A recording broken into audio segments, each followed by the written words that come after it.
Columbus Public Health, one of the best public health departments in all of America, under the leadership of Dr. Roberts and her outstanding team, for working tirelessly around the clock to protect and improve the health and well-being of this community.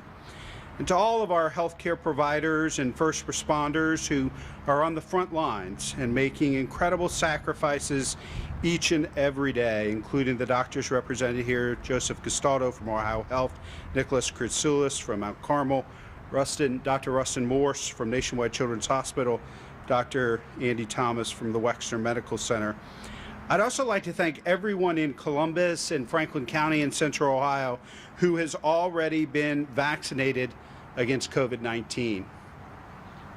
We've made extraordinary advances toward protecting people against this virus, and the vaccine is chief among them. Through collaboration and scientific discovery, we have gained powerful new tools and knowledge that are saving lives and preventing or dramatically reducing the likelihood of new or serious infections. Numerous locations across the community are standing by to administer the vaccine to those who haven't received one or completed this series that they have started. It remains our best defense, and I'm asking those who haven't been vaccinated to do so today. Visit the Columbus Public Health website for information on where to get yours. Sadly, however, far too many remain unvaccinated, both here in Columbus and throughout the nation. Without a sufficiently high vaccination rate to stop the virus in its tracks, it continues to linger, evolve, and assume more contagious and potentially more dangerous variations. New cases are on the rise, hospitalizations are on the rise, and the strain on our medical and public health professionals has reached a breaking point. At the beginning of the pandemic, we were very concerned that we did not have enough beds in hospitals to admit every patient. Now, our challenge is not having enough hospital and healthcare workers to keep up with the influx of new patients. 19 months on the front lines of a crippling public health crisis is more than most of us could ever bear. And for some, they have understandably decided to move on. Burnout has taken its toll, and we don't have the number of frontline healthcare workers needed to keep up with the growing demand for their talents and expertise. We have to do more. It's not enough for us to thank our public health and healthcare workers, to put out hashtags and attaboys. We need to get vaccinated, and we need to wear our masks. That's how we show support for our healthcare professionals and public health workers. We also need to do more as a city, and I'm announcing my plans to issue an executive order requiring all individuals, regardless of vaccination status, to wear face masks in indoor public spaces. This isn't about shutting down and giving up. All of us have three goals that we all share in common: keeping our schools open, keeping our economy open, and making sure that our healthcare workers are not overwhelmed so they can do what they do best: help to treat and take care of our neighbors. Regardless of your political persuasion, your beliefs in the vaccine, all of us share the same three principles: keep our economy open, our schools open, and let our healthcare professionals do their jobs and take care of our neighbors. This is about keeping Columbus safe and open for business by employing a strategy we know can slow the spread of COVID-19. This is about providing urgent relief to our dedicated healthcare professionals who have given so much to so many people. And this is about ensuring that if you need emergency medical care, for COVID-19 or another injury or illness, there's a doctor, a nurse, a specialist, a qualified and experienced caretaker available to administer your treatment. We will release additional details on the executive order in the coming days, and I will be working with Columbus City Council to codify this order in the form of an ordinance when they return next week. But nothing about it will prove surprising or unfamiliar. We've done this before. Many of the same caveats and exemptions have previously come to know will continue to apply. Like I said, Columbus is open for business. Our schools are open. Our healthcare professionals are at their breaking point. And we need to step up to do more for our neighbors in crisis. We need to mask up, band together, and bring down the number of infections and hospitalizations. We cannot be discouraged or deterred. We're taking full advantage of knowledge and resources that are safe, effective, and accessible. Knowledge and resources that didn't exist 18 months ago. Knowledge and resources that enable us to see and do the things we enjoy. We will continue to follow the science, take into account new or changing evidence and circumstances, and heed the expertise of our exemplary public health leaders to maximize our collective impact and save as many lives as possible. And now, to tell you a little bit more about our work moving forward, please welcome our Health Commissioner, Dr. Mashika Roberts.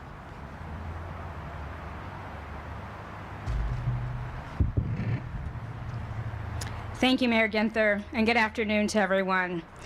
After almost 19 months of our fight against COVID-19, we once again find ourselves at a critical moment in this pandemic due to the Delta variant. This extremely contagious virus is spreading like wildfire here in our community and across our state as well as our country. Despite our very best efforts since the beginning of this crisis, the situation is worsening. Our case numbers are up, and they have been increasing since July. Just last week alone, there were 2,500 cases in our community, a 37% increase over the previous week. Our positivity rate is up and is now at 9.6%. It's been increasing since July, when it was right under 2%. And it's almost as close as it was to November of 2020, before we had a vaccine. Our case rate is also increasing. We are now seeing a 14-day aggregate case rate right here in Franklin County of 408 cases per 100,000, which is also similar to the rate we had last November. Now, even though that rate is high, there are counties in Ohio that have rates higher than that. So let that sink in for a second. What this all means is a significant strain to public health in our hospital systems. It's worsening. The virus is spreading in our community, and we must do something. We must do everything we know to do now to stop it. It will take all of us to protect our community, and most importantly, to protect our kids. And there are some very simple public health interventions that we know can help slow the spread of this virus. You heard the mayor say them. First, we can all get vaccinated. If you know someone who's not vaccinated, please encourage them to get vaccinated. It might take you altering your activities you do with them to show how serious you are about that. And strongly encourage them to get vaccinated. Vaccines are safe, they're effective, and they can be found in almost any retail pharmacy and any health department here in our community. Currently, 53% of Franklin County residents are fully vaccinated. But if you just look at Columbus residents alone, only 46% of Columbus residents are fully vaccinated. We need more people to roll up their sleeves and get this vaccine, not only for themselves, but for our community. Last week, 26.5%, almost a quarter of our new cases were under the age of 18. If we compare that to a year ago, it was 4.4%. And then if we look at just those kids who are not eligible for the vaccine yet, so those who are 11 and younger, they represent 15.5% of our newly reported cases. A year ago, they represented less than 2% of our new cases. In fact, just this week, Dr. Morris of Nationwide Children's Hospital joined over other chief medical officers of children's hospitals across the state to urge people to get vaccinated. The people we trust to take care of our children when they need it need your help now. We must protect the children in our community by getting vaccinated so they can stay healthy and safe, but most importantly, they can stay in the classroom, which we all know is where they need to be. Second, wear a mask. Whether you're vaccinated or not, we need you to wear a mask.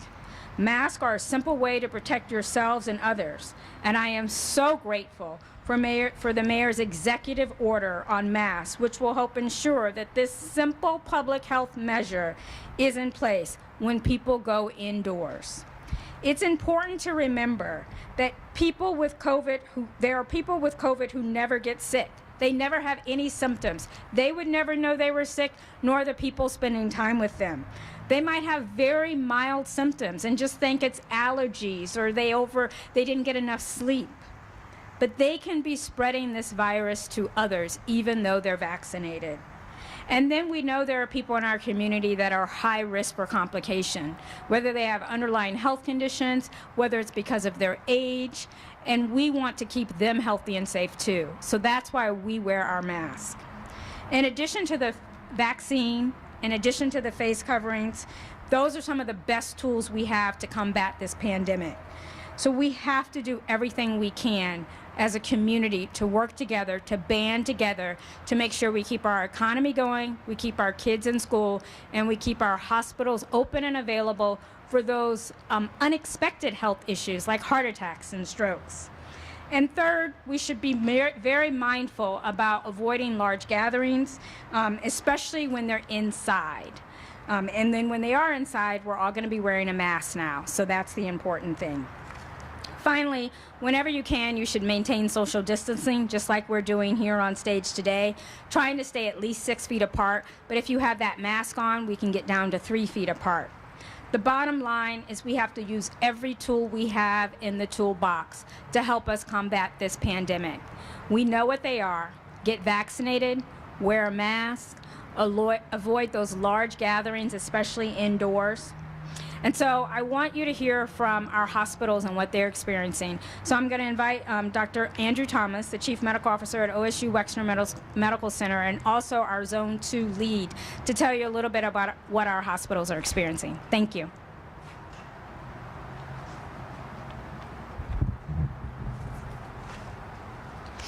Good afternoon. I'm here today to give an update on our COVID inpatient hospital census for Zone 2.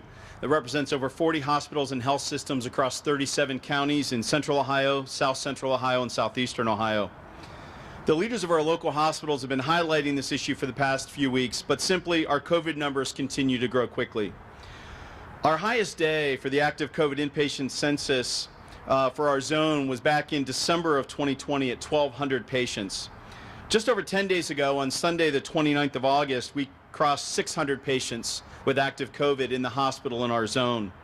On Wednesday, September 1st, we crossed 700 patients. On Monday, September 6th, Labor Day, we crossed 800 patients. And today, we've crossed 900 patients. So that's a change from August 1st of 150 patients in our zone in the hospital with COVID. And now we are over 900, a 6-fold increase just since August 1st. Similarly, the proportion of hospitalized patients who have COVID has grown substantially. 1 in 6 patients in the zone in a hospital for any reason are there because they have COVID. On August 1st, it was 1 in 31. 1 out of every 4 patients in an ICU in Zone 2 is there because they have COVID. On August 1st, it was 1 in 17. And today, 1 in 3 patients on a ventilator in Zone 2 for any reason have COVID. On August 1st, it was 1 in 10. As of this week, we've increased our zone surge calls to 5 days a week. And the tone of voice I'm hearing from our regional hospital leaders that I connect with on a routine basis is more than just anxious. It's more than just concerned. No one's in a panic. Our healthcare leaders don't panic. We partner. We partner to move patients between hospitals when we have to. We partner to move supplies and medications between hospitals when we have to. And we partner to move ventilators when we have to. But partnerships within the healthcare sector are simply not enough. Without the partnership of employers, school districts, colleges and universities, faith-based organizations, community leaders, parents, frankly, all members of our community, things are only going to get worse. The reality is that COVID patients in our area are now crowding out patients needing care for other reasons. On today's surge call, we had multiple hospitals in the zone describe having patients boarding in their emergency departments, too sick to go home, and waiting for a non-existent inpatient bed in the hospital. Some hospitals have already started postponing necessary surgeries, procedures, and other routine care because they simply don't have the staff or the space to do it all. Until we start to see new COVID cases plateauing and coming down, we expect hospitalizations to continue to increase, and these trends are simply not sustainable. Thank you. I'll turn things back to the mayor.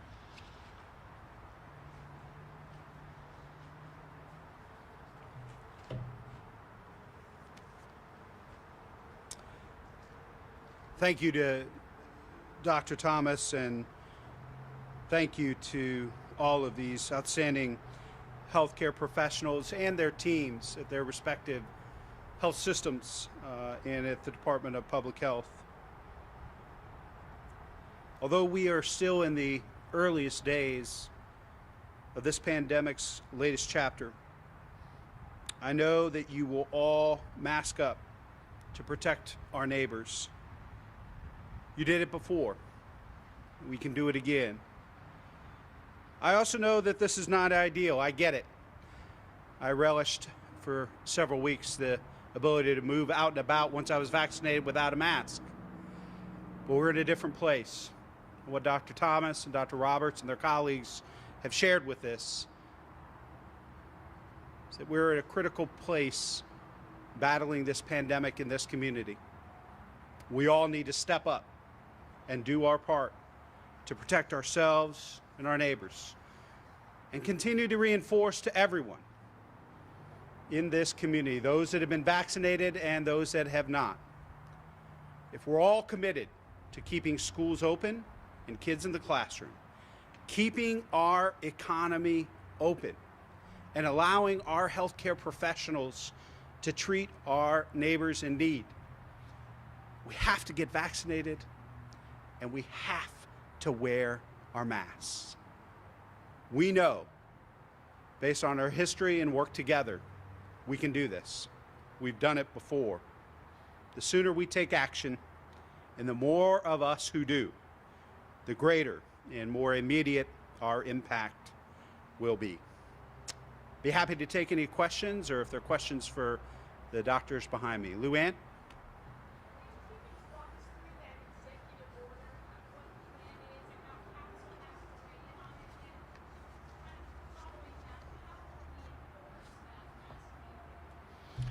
It'll be very similar to the order and the legislation that was passed, that I issued and that was passed earlier in the year. Same sort of caveats and exemptions for particular groups, obviously, ones that make sense.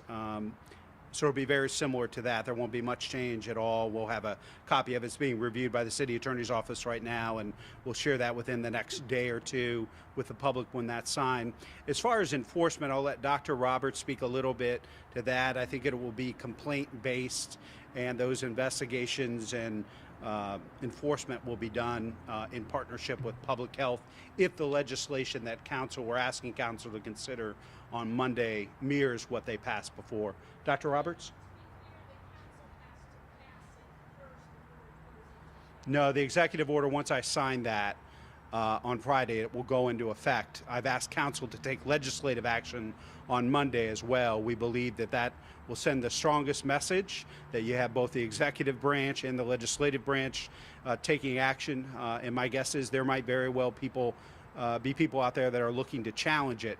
And based on the advice and counsel of the city attorney, having both executive and legislative action take place, putting this measure in place, this mask requirement, gives us the best chance of that holding up.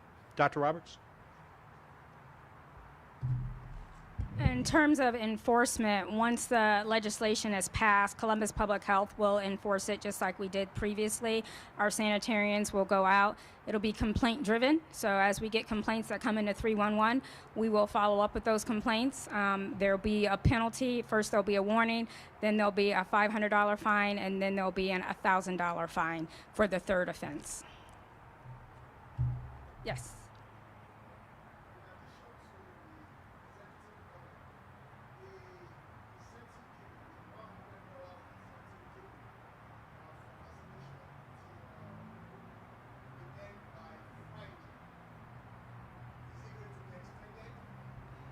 So I think, I couldn't hear you completely. I think you're asking about the executive order. It's my understanding the mayor will sign it by the end of this week.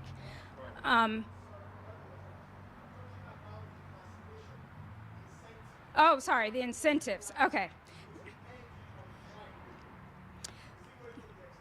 Got it.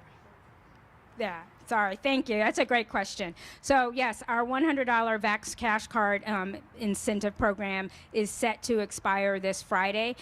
It will likely be extended. We will be announcing that shortly. If it is extended, we will likely have to scale back how many locations we can provide that Vax Cash Card because of our staffing issues. And as many of you know, and some of you might not know, next week is exclusion week for Columbus City Schools, which means all of our kids have to have their vaccines in order to stay in school. And so we have all hands on deck to make sure our kids are vaccinated to stay in school. So that will limit the staff we have available to go out to more of our community sites over the next few weeks. But our intention is to extend Vax for Cash Card as long as supplies remain. Anyone who is eligible for the vaccine is eligible for the $100 gift card. So 12 and up, you are eligible for the $100 gift card. Yes. Sure.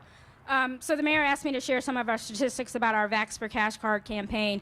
We've given out over 13,000 Vax for Cash cards. I believe as of Friday evening, it was 13,600. We're vaccinating about 300 to sometimes 500 a day with that program. As you know, we're offering it here Monday through Friday, and we go to different community sites, rec centers, and community-based organizations to provide those vaccines. It's been very well received by the community. We have appreciated getting more people in our community vaccinated. And again, while supplies last, we will continue that, that program to get more people vaccinated. And it's been a model. Others across the state have started to use it as well.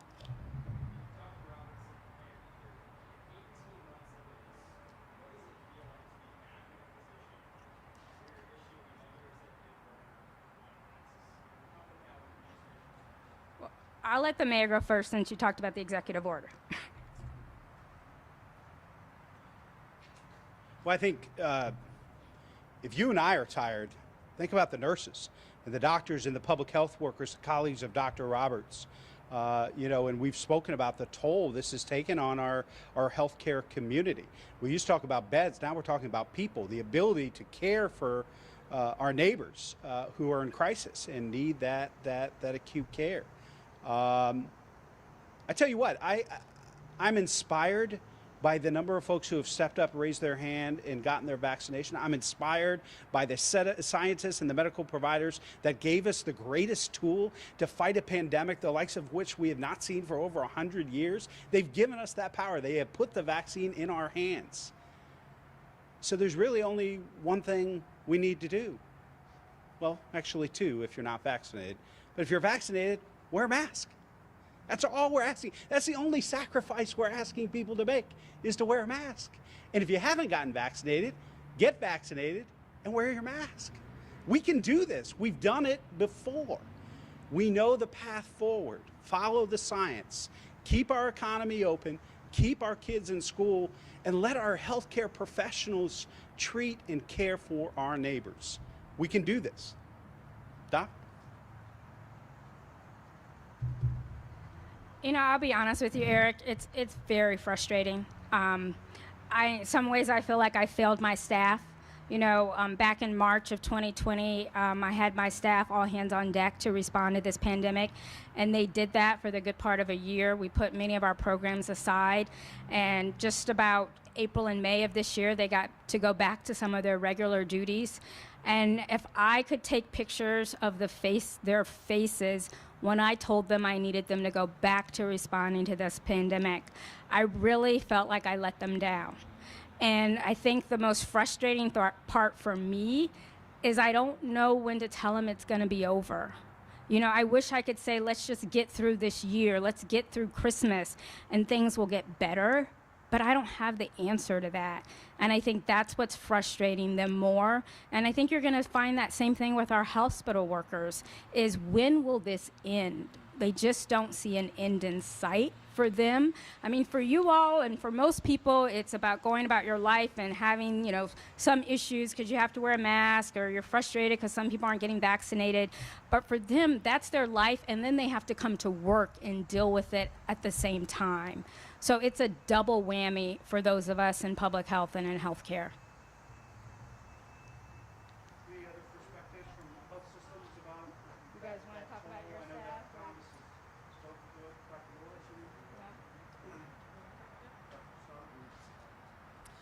Good afternoon. Well, I could tell you at Ohio Health, people are tired. For the last year and a half, me personally, I've been doing nothing but COVID. And it's still going on. The virus is still here. We have the tools to end the pandemic, and the pandemic ends through immunity, through vaccinations. But like I said before, we are all tired in healthcare, and we are really asking everybody in the community to step up, wear a mask, and to get vaccinated. We have 3 safe and effective vaccines, and the pathway, again, is to wear a mask and get vaccinated.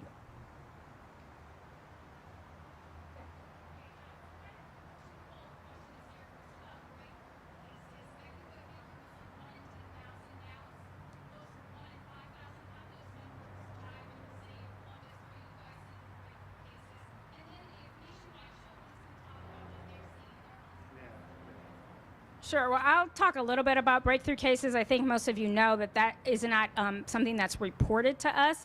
Dr. Gustavo might be able to give a little more information on that, and then I'll definitely have Dr. Morris talk about what they're seeing at Nationwide Children's Hospital. So again, breakthrough infections are uncommon. This virus is more likely to infect somebody who is not vaccinated compared to somebody who is vaccinated. However, when it comes to protection from severe outcomes, whether it be hospitalizations or deaths, the vaccine still performs very well. At Ohio Health, we roughly have 15 to 20% of our hospitalizations with COVID being in those who are fully vaccinated. But when you look individually at those patients, there's a common denominator they have. Many of them are immunocompromised. Many of them are elderly. Those are the types of people where the vaccines don't work as well. So again, breakthrough infections are uncommon. Infections are clearly more likely in people who are not vaccinated. But the vaccines are still performing very well with what matters the most, preventing severe outcomes from COVID-19.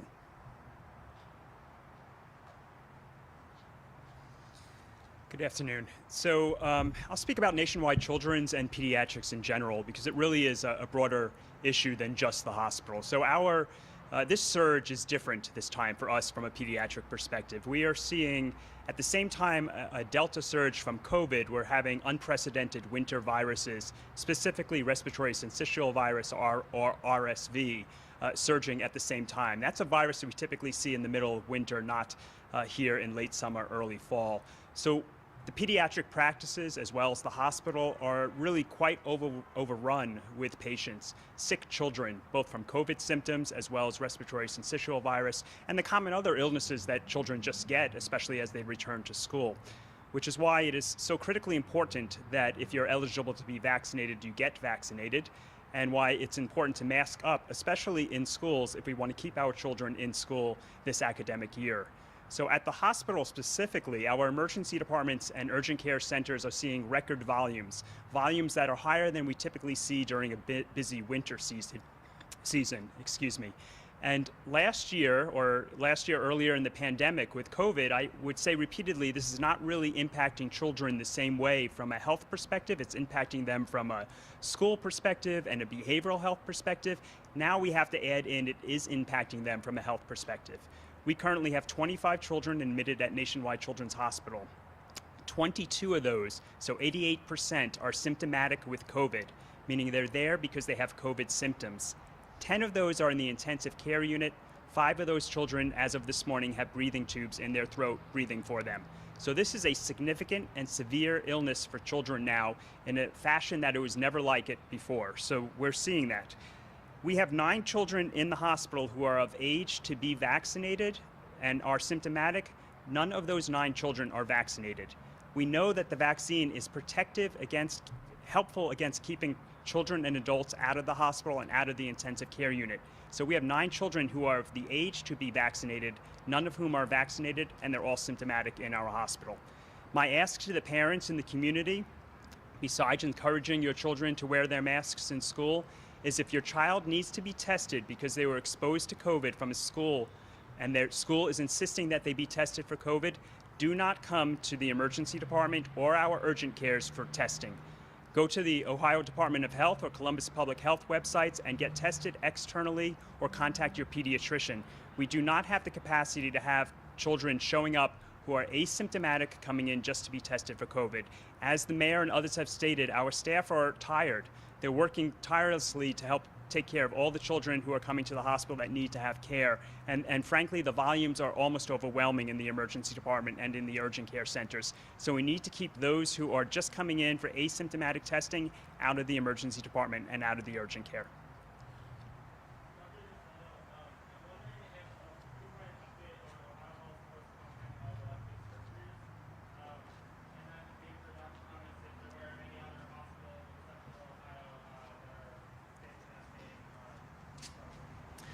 I want to make sure I heard the question. I think you wanted me to comment on Ohio Health's pausing on elective cases. Yeah, so I think it's the clear message is in the hospital, we're trying to walk and chew gum at the same time. We're taking care of COVID patients. We're still catching up for people who have delayed their care, whether it be for hip replacement, mammography, or colonoscopy. So at Ohio Health, each hospital, each care site is making decisions on their own on which types of surgeries or procedures they need to de-escalate or reschedule. And what's happening, for example, at Grant is different than Doctors Hospital, which is different than Riverside Methodist Hospital. But each hospital is determining what they can do based on the capacity of COVID patients, non-COVID patients, and more importantly, the staffing constraints that we're dealing with.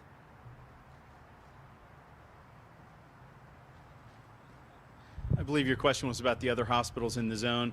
I would say on today's call, about 1/3 of the hospitals were in some phase of either going day to day, assessing what surgeries could be delayed safely.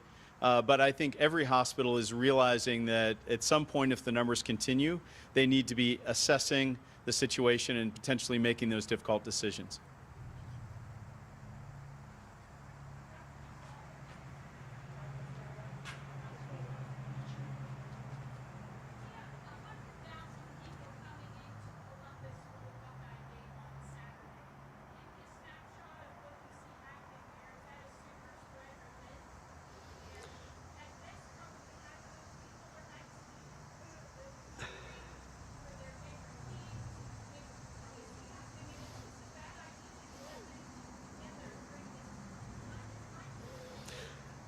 Luann, that's a great question. And obviously, let's state the facts. Getting COVID indoors is very much a riskier proposition than getting it outdoors. Outdoors can be events where the virus is spread, where people are not wearing their masks and when people cannot physically distance. And yes, there are concerns with outdoor crowded events being areas where people can spread the virus. I'm going to turf a little bit for comments to Dr. Thomas from Ohio State for further responding to that question. I'm not going to do that. Okay. I'm not going to do that to Dr. Thomas. So I will tell you that I believe OSU has done everything they can do to try to make that game as safe as possible. You know, over the summer they had tailgating events at outlying communities to try to encourage more vaccination among their fan base. They also have a mask policy in place that they announced just a few days ago. We have been working with them at Columbus Public Health to try to put everything they can possibly put in place.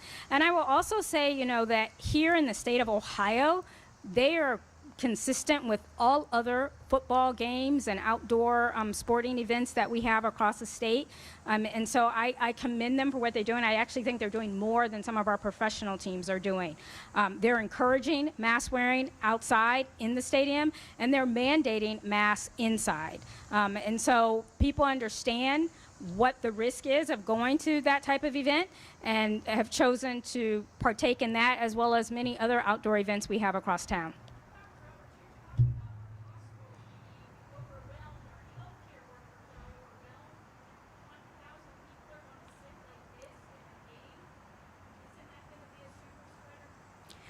Again, as Dr. Gustado said, we know outside is better than inside. And with the precautions and the different things that OSU has put in place, and I'm hoping after many hear this message today from all of us, they will choose to attend the game accordingly, behave accordingly, wear a mask, make sure they stay home if they're sick, and get vaccinated as soon as possible if they're not. I think that I only have one more question that we can entertain.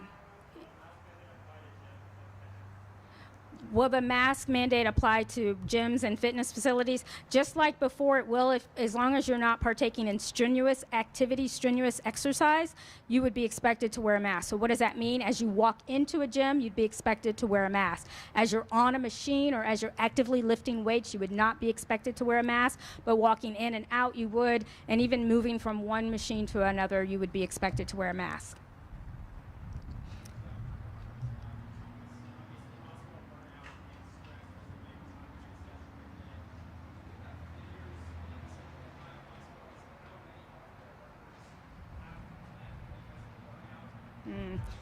I don't know. They're asking, does anyone have figures of how many healthcare workers have left? I don't have figures, but I know it's definitely when we hear from hospitals all around the region, people are down a substantial number, obviously, depending on the size of the hospital. But some of that is natural attrition.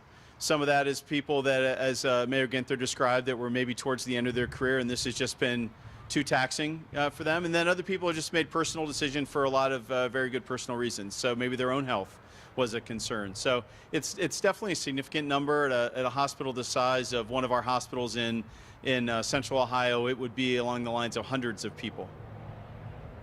The only thing I would add, because we focused on the stadium and 100,000 folks there. There are 100,000 folks that gather in that stadium.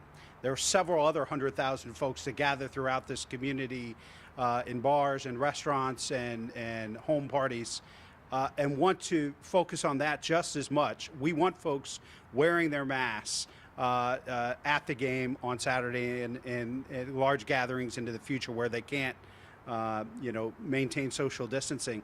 But we also need Buckeye fans to rally together that aren't in the shoe on Saturday, but cheering on from their living rooms or their favorite restaurant or neighborhood watering hole. We need them to take the same sort of precautions to protect one another. And ultimately, at the end of the day, making sure that we're able to continue to enjoy Buckeye football throughout the fall. We need to keep those student athletes healthy. President Johnson's been a great leader. She's a scientist. She's been following the science and has been, I think, very courageous in things that she's laid out, expectations, the mandates they put in place, and she has continued to consult. She and athletic director have continued to consult with public health. We're confident if Buckeye fans show up, are masked up, that we can make sure that that's a healthy event on Saturday. I think based on everything we've seen from Ohio State, the way that the students and the allies, alums, supporters of Ohio State have responded, I'm very confident that we're going to have a safe event on Saturday. As long as folks mask up, and do their part to keep everybody safe. Thanks, everybody.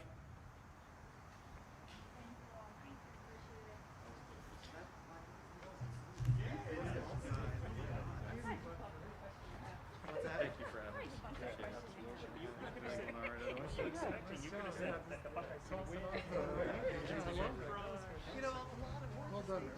Appreciate you guys. Thank you very much. Thank you. Thanks, Doc. Appreciate you.